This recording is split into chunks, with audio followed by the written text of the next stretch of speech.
A lion carries a baby into a hospital. What the nurse discovers is heartbreaking. The rain hammered against the pavement outside St. Mary's Hospital in Phoenix, Arizona, turning the neon glow of the emergency sign into a shimmering blur. Inside, Aaliyah Carter, a seasoned nurse with over 10 years of experience, sat at her station, fingers wrapped around a cup of lukewarm coffee. She was exhausted, the kind of exhaustion that settles deep in your bones after endless shifts filled with emergencies, heartbreak, and fleeting moments of relief. She took a slow sip, blinking away the weariness. Tonight felt like just another long shift, until the doors slid open. At first she didn't register what she was seeing. A massive silhouette stood in the doorway, drenched from the storm. The fluorescent lights flickered against golden fur, and it took her mind a few extra seconds to process what was happening. A lion, a fully grown lion, had just walked into the hospital. But that wasn't the most shocking part. Cradled gently in its jaws was a tiny bundle. The room froze. Doctors, nurses, and patients turned, their breath catching in their throats. The security guard at the front desk instinctively reached for his radio, his eyes wide with disbelief. Elia's heart pounded. Every instinct in her body screamed danger, but something about the way the lion moved, slow, careful, almost deliberate, kept her rooted to the spot. And then, as if sensing her hesitation, the lion took another step forward and carefully placed the bundle on the floor. Elia's hands trembled as she stood. She didn't know where the courage came from, but something in her gut told her this wasn't an attack. This was something else. With cautious steps, she moved closer. The lion's golden eyes locked onto hers, calm, unwavering. And when Aaliyah knelt beside the bundle and pulled back the damp cloth, her breath caught. What she saw left her speechless. The steady hum of hospital machinery and the occasional murmur of voices filled the night shift air as Aaliyah Carter absent-mindedly sipped her now-cold coffee. It was routine to summon another long, exhausting shift, another wave of patients coming and going, but when the automatic doors hissed open, something instinctual stirred inside her. Expecting a paramedic team or a late-night visitor, she barely glanced up, until her coffee mug slipped from her fingers and shattered against the floor. Every muscle in her body tensed. A lion stood in the doorway, a massive, golden-maned lion, its fur darkened by rain, stood motionless against the backdrop of the raging storm outside. Time itself seemed to pause. Conversations died. The steady beeping of monitors faded into the background. The hospital froze. No one moved. No one even breathed. Melia's pulse pounded in her ears, but not from fear. The lion wasn't growling. It wasn't baring its teeth or lunging forward. It simply stood there, scanning the room with intelligent, knowing eyes. And then she saw it, a small, delicate bundle, wrapped in cloth, dangling gently from the lion's powerful jaws. A ripple of whispers swept through the staff. A security guard reached for his radio but hesitated. Doctors exchanged uncertain glances. No one knew what to do. But Melia, she felt something deep in her chest, an understanding, a pull. As if the lion had come here for her.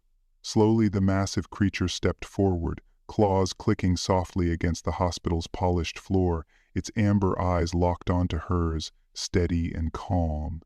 It wasn't here to harm. It was here for something far more profound. Melia took an instinctive step forward, heart hammering. She should have been terrified. Every logical part of her brain screamed that this was dangerous, but she wasn't.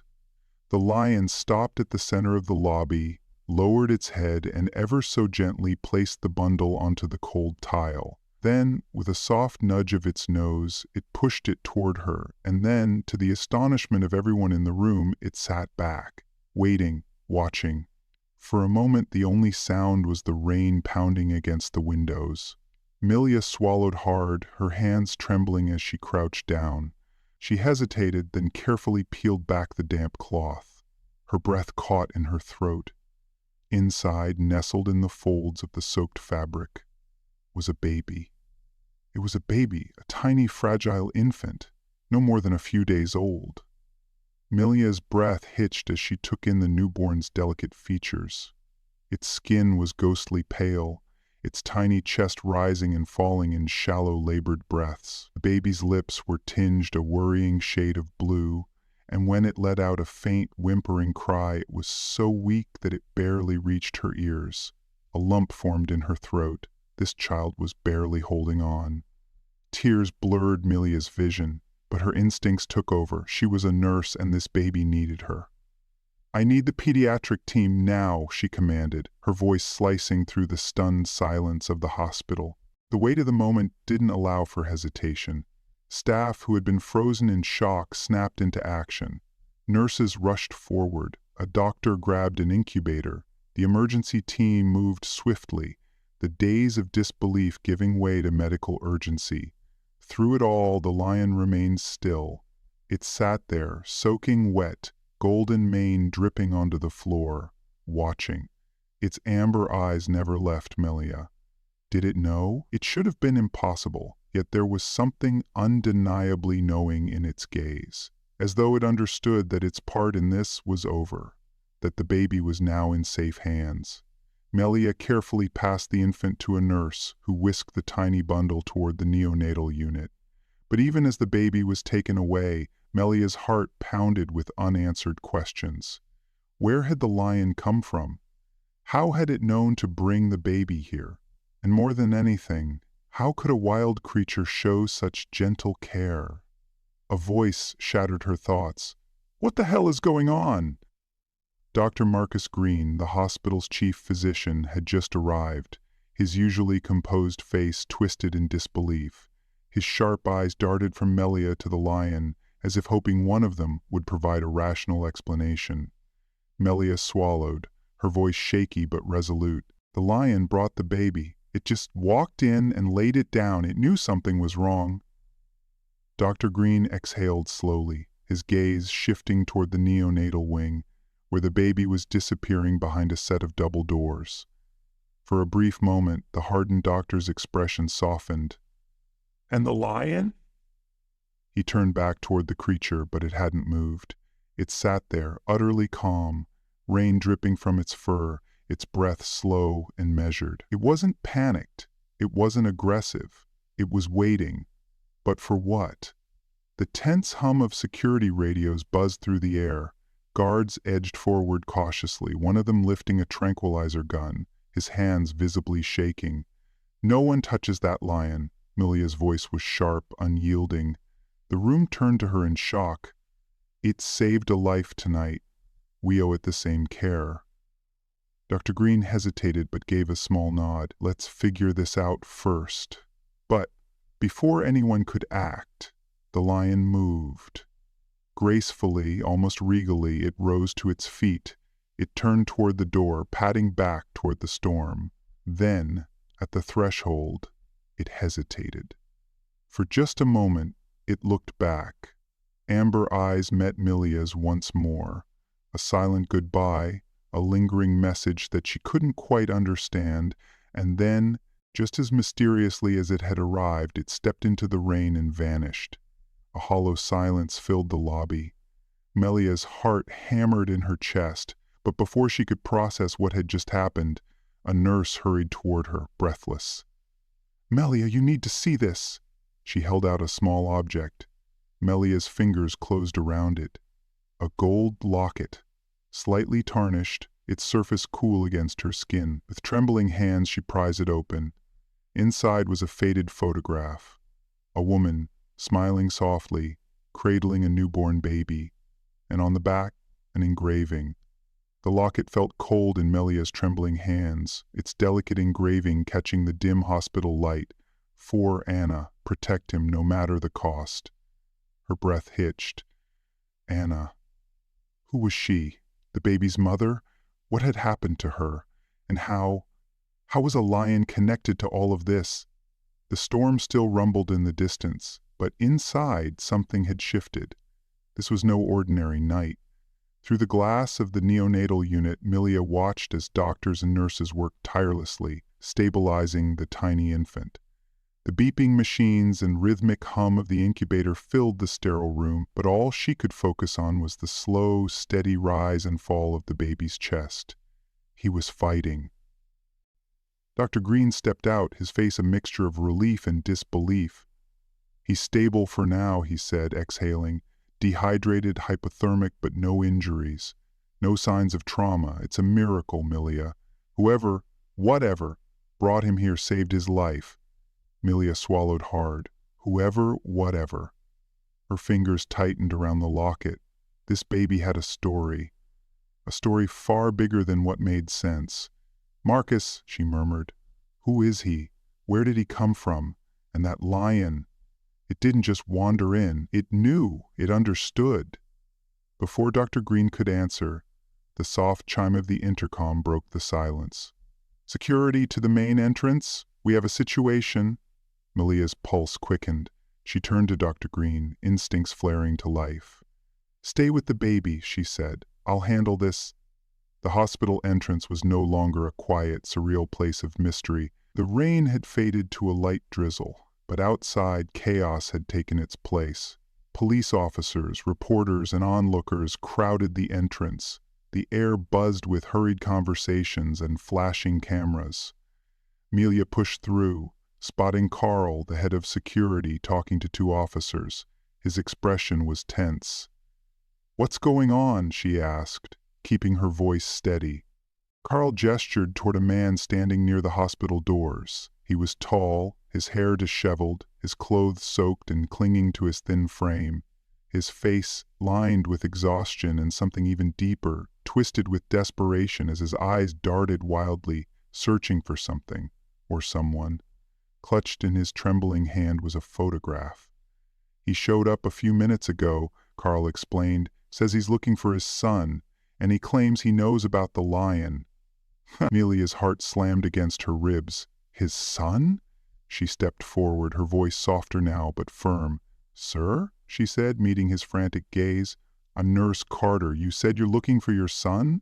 The man's hands shook as he extended the photograph. Milia's breath caught in her throat. It was the same woman and baby from the locket, but this time the man was in the picture too, his arm wrapped protectively around the woman, his face full of quiet pride. "My name is David," he said, voice cracking. "My wife, Anna, she passed away 3 days ago." The words hit like a blow. "Our car went off the road during the storm. I tried to get help. But when I came back, the baby was gone. I thought I lost him too." Melia's throat tightened. "Your wife's name was Anna?" she whispered. David nodded, tears welling in his eyes. Slowly he pulled a chain from beneath his soaked jacket. Dangling from it was a matching gold locket. "She gave me this," he murmured. "Said it was meant to protect him no matter what." Melia felt a shiver run through her. She glanced down at the locket in her own palm. 2 lockets, 2 promises, and somehow a lion. She inhaled deeply. "David, your son is here. He's alive. He's safe." The man exhaled sharply, his entire body seeming to crumple with relief. But as she hesitated, his brow furrowed. "There's something else," she admitted. "Something I don't know how to explain." David's eyes darkened with apprehension. Milia held his gaze. "A lion brought him to us," David stilled. She continued carefully searching his face. "It walked into the hospital, carrying him in a blanket. It didn't hurt anyone, it just left him here.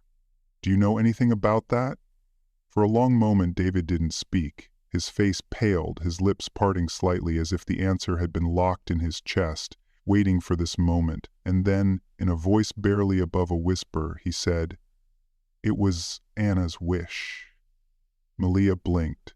"What do you mean?" David swallowed, his hands tightening around the photograph. "Anna grew up near a wildlife sanctuary," he said slowly. "There was a lion there, a rescue. She called him Solomon. She always said he was different, that he understood her." His voice trembled. Before she passed, she told me, if anything ever happened to us, Solomon would know. I thought she was delirious. But now, tears spilled down his face. Amelia's breath caught. A lion. A promise. A mother's dying wish. She reached out, placing a steadying hand on his shoulder. David, your son is alive because of her. Somehow Solomon brought him here. We don't know how. We don't understand why, but it happened. Back in the neonatal unit, David stood motionless beside the incubator. Tears streamed down his cheeks as he gazed at his son, the tiny life he thought he had lost forever. Amelia stood nearby, giving him space, but feeling the weight of the moment. The baby stirred, his tiny fingers flexing, then reaching, as if sensing his father's presence. David let out a soft, choked laugh, brushing a trembling hand over his face. He looks just like her, he whispered, his voice thick with love, with grief, with something unbreakable. And Melia? She had come into work expecting just another long shift. She had never expected a miracle. David's voice trembled as he whispered, "Thank you for saving him." Melia looked at him, then down at the tiny baby nestled safely in the incubator, his tiny fingers twitching in sleep. She shook her head with a soft smile. It wasn't just us, David. Solomon knew. David let out a shaky breath, his eyes never leaving his son. I don't know how to repay you. There's nothing to repay, Amelia said gently. Your wife's love, and that lion's instinct, they brought him here. That's all that matters. But as the warmth of the moment settled over them, a quiet unease stirred in Amelia's chest. So many unanswered questions. Where had Solomon gone? How had he known exactly where to take the baby? And why did she have the strange, unshakable feeling this wasn't the end of the story? The next morning, the storm had passed. The world felt new. As the first golden rays of sunlight stretched over the horizon, Melia stepped outside the hospital's main entrance. The air was crisp, fresh, the scent of rain still lingering. She inhaled deeply, scanning the quiet street, hoping, searching, and then she saw him. Just beyond the hospital parking lot, in the shadows near the tree line, he stood. Solomon, his powerful frame was bathed in soft morning light, his golden mane rippling like fire in the breeze. Their eyes met. For a long, still moment, they simply looked at each other, and somehow Melia understood. She felt it. A silent farewell, a moment of knowing. Solomon had done what he came to do. His promise was kept. A deep rumbling sound vibrated through the air, not a roar, but something softer, something final. Then, with effortless grace, he turned, and just like that, Solomon disappeared into the trees, vanishing into the world where he belonged. Melia stood there for a long time, the morning air cool against her skin. Slowly she lifted a hand to her chest, feeling the weight of the locket still clutched in her palm. Her heart swelled with gratitude, with awe, with something beyond words. She had no answers, only a truth she couldn't explain. Sometimes love and loyalty go beyond reason, and on that stormy night, a lion had proven it.